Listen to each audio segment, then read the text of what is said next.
And we're recording. Hello, hello, hello. I'm going to walk into the shop with my new earbuds. These are earbuds. No, my new headphones because I'm flexing on you. There's some sort of JBL headphones. Got them from Best Buy because I wanted some decent headphones to use for mixing music on the computer. So I got these. How fun.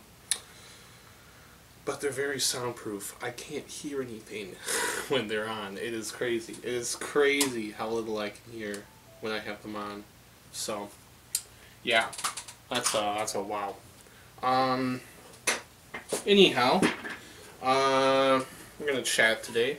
I guess in the midst of the last few weeks being such a troublesome time for me as they've been, because they have been very troublesome. I've not been doing great. I'm just thinking right now about how I'm nostalgic. I'm feeling nostalgic for other times in my life that also technically weren't that great, you know? Like, it's this very weird feeling. Like, I'm gonna have to, I think I'm actually gonna edit this video and pop up album covers as they're relevant, because I'm gonna have to search through my Spotify to help me out with this. Like, I guess it's, I guess listening to different music makes me very nostalgic for some periods of my life, because I associate, oh yeah, I was listening to that music at that time. Like when I did my year of college, that's when I first discovered breakbot. And, so at that time I was listening a lot to, By Your Side and Still Waters, those two albums a lot, loving both of them. Both great albums. Listening to those a lot during that time, and then that's when I also found Clairo. That was like just before she really started blowing up. I think, goodness, of course, the early one I really loved a lot was B.O.M.D, Boy of My Dreams. Better, the one, I can't think of his name. That was a collaboration. I really liked that one too. You know, that one released around that time, and so did Bubblegum. Bubblegum released in like January or February 2019. I really liked that one too. Just a nice little ukulele song. I associate those songs with that time. I mean, that's when I first kind of discovered, oh, the Doobie Brothers are really good. I really like the Doobie Brothers. That's when the music craze really started, I think. Because I was working at the grocery store at that time, and What a Fool Believes was one of the songs in the monthly playlist, because we had to listen to the same music for a month straight. So the good thing about that is that I had a month to figure out what is the song that I really like. One of my managers said, I think it's Michael McDonald, and eventually I found this song, What a Fool Believes by the Doobie Brothers. And it just started the rabbit hole. I went down, and it resulted in where we are today. So yeah, that's very interesting. I'll talk about it more in this video. And like when I was living in Madison, what would I even associate with then? I was getting into Steely Dan a lot up there. I really think Two Against Nature for some ungodly reason. I finally listened to that album again recently and realized I'm like, wow, this one album of the year. Like, I'm not into Eminem, but wow, that really is a snub.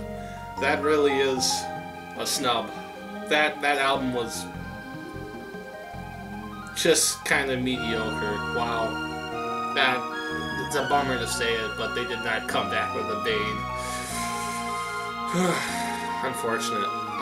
But I remember thinking, yeah, I'm like, this album's underrated. I listened to all of them at that time, and I was like, oh yeah, this album's underrated. And now, when I've really come around on like Katie Lied and The Royal Scam, I listen to a lot of Pretzel Logic up there too, but I really came around on those two albums recently, and I think I genuinely was like, yeah, Two Against Nature is better than both of those albums, and oh wow.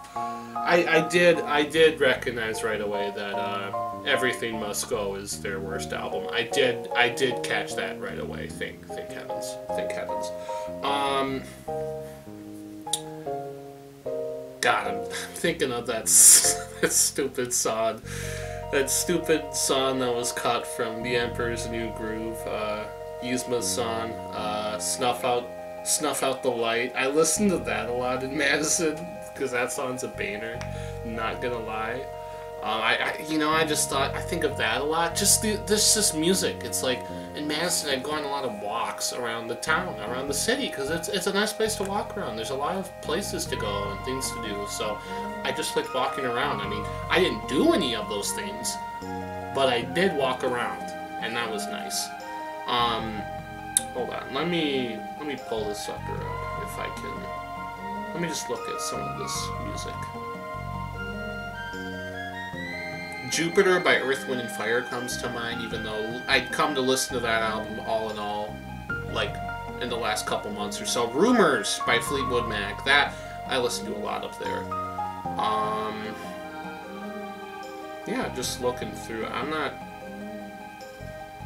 When did that happen? Okay, we got, oh yeah, I listened to a lot of the Notorious B.I.G. up in Madison. Oh my gosh, I forgot about that. Hi, Jackson. Waking and Dreaming by Orleans. Yeah, goodness. When did I listen to Under the Covers, the trio by Ninja Sex Party? When did I do that? That got me into a lot of interesting. I think I got turned on to a few of those covers. I really did like some of those covers a lot. That's interesting. That might have been more of my time when I did my year in college. And then the third one... Wow, did the third one come out in 2019? And then, that would have meant that would have been Madison. Yeah. So I think Eli would have gotten me listening to the first two while I was doing college. And then I was all hyped for the third one, and I listened to that one a fair amount when it came out. And I was listening to that at Madison. Yeah, that's crazy. And then I'm even nostalgic for a year ago at this point when the pandemic started. How am I nostalgic for that? It's because just this weird feeling that I kind of felt at that time of starting the cleaning job, I think, and just cleaning at a factory and just listening to music all the time. Yeah, listening to Charlie XCX and Thundercat, going through the whole Doobies catalog. Yeah, Raised by Earth, Wind & Fire. Yeah, that's interesting. That's so weird that I'm nostalgic for that. And then our little game nights starting too around that time, our online game nights, and we enjoyed those a lot more at that time. I think they were a little more extravagant then. I think everyone had more fun at that time. We played like Secret Hitler online, had a bop with that. I guess another thing too that's kind of making all this happen is that I was looking at pictures from my year of college and I was like, wow, so much stuff I just kind of exited out of my mind. I knew I wasn't really making a ton of really memories of any kind there, because I didn't want to. I was miserable there, and it was just crazy to be looking through these old photos and videos and being like, wow, that happened.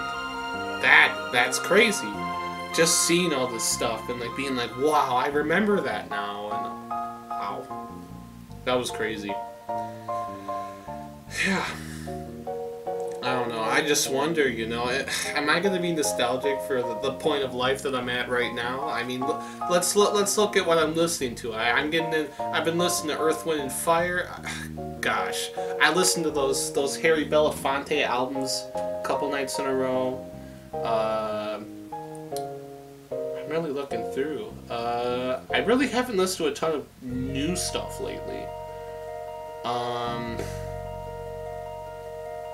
Oh yeah, Dangerous by Michael Jackson. I was listening to that a year ago.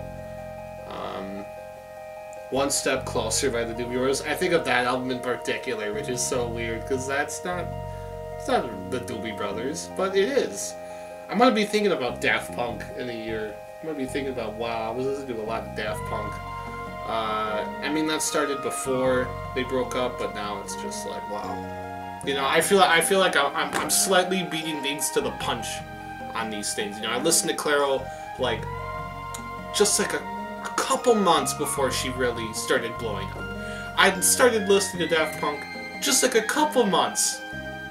Like within a couple months of them breaking up. It's like, why? Why does this keep happening? Apparently I should stop. Well, okay, the Clairo thing's a good thing, but, you know, the Daft Punk thing worries me. It's like, maybe I should stop listening to this, and that way I won't predict these sudden, terrible events. I mean, ugh, goodness. Goodness. Gosh.